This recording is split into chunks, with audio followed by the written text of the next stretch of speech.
आज हम बात करेंगे माइग्रेन होता क्या है और माइग्रेन के कारण क्या है, किस किस वजह से माइग्रेन होता है। तो सबसे पहले माइग्रेन होता क्या है। माइग्रेन एक प्रकार का हेडेक है जो कि एक ही साइड होता है। सबसे ज़्यादा सेंसिटिव लाइट की वजह से होता है या जो साउंड की वजह से होता है। ये कुल प्रकार 6 प्रकार के फैक्टरों से होता है जिससे कि हेडेक बढ़ जाता है। तो सबसे पहला जो है एक्सटर्नल स्टिमुलाई, मतलब बाहरी कोई भी चीज़ स्टिमुलाई करता है।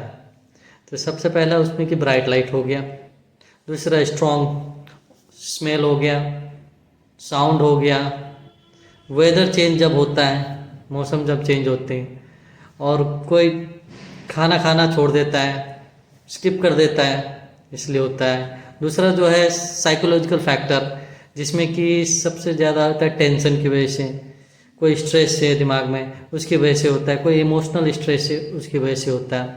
तीसरा है फिजिकल और मस्कुलर या ऑस्टोलॉजिकल या जॉइंट की वजह से होता है, जॉइंट में कोई दिक्कत हो इसकी वजह से होता है।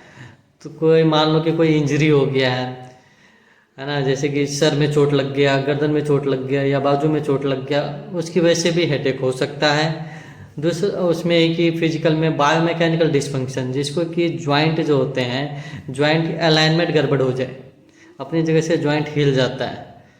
और मस्कुलर टाइटनेस की वजह से हो सकता है, गलत तरीके से सोने की वजह से हो सकता है, और अपना काम कैसे कर रहे हैं, कहीं पे आप काम कर रहे हो, जॉब कर रहे हो, उस पर आप कैसे काम कर रहे हो, गलत पोस्चर में बैठ के काम कर रहे हो, गलत पोस्चर में लेटते हो तब होगा, या गलत तरीके से पिलो प्लेसमेंट लेते हो, मोटा ना लेके आप पतला पिलो ले रहे हो, साइड में सोते वक्त पतला पिलो ले रहे हो, सीधा सोते वक्त मोटा पिलो ले रहे हो, इसकी वजह से हो सकता है। और चौथा जो है कि मेडिकेशन, कई मेडिकेशन है, कोई भी कई दवाइयाँ हैं जिसकी वजह से उसके जो साइड इफ़ेक्ट है उसकी वजह से हेडेक हो सकता है। और पांचवा है फिजियोलॉजिकल फैक्टर, जिसमें कि हार्मोनल इम्बैलेंस हो सकता है, जिसमें कि एस्ट्रोजन जो है कम हो जाता है, उसकी वजह से होता है। और थकावट है, शरीर में थकावट है तब भी हो सकता है। आपने इंसोम्निया है, जिसको नींद अच्छे से नहीं आती, अच्छे से सोते नहीं है, आधी नींद सोते हैं, है ना। और डिहाइड्रेशन की वजह से हो सकता है, जिसकी शरीर में पानी की कमी हो जाए, पानी कम पीते हैं उसकी वजह से भी हो सकता है। किसी का ब्लड प्रेशर हाई हुआ है या लो हुआ है उसकी वजह से भी हो सकता है।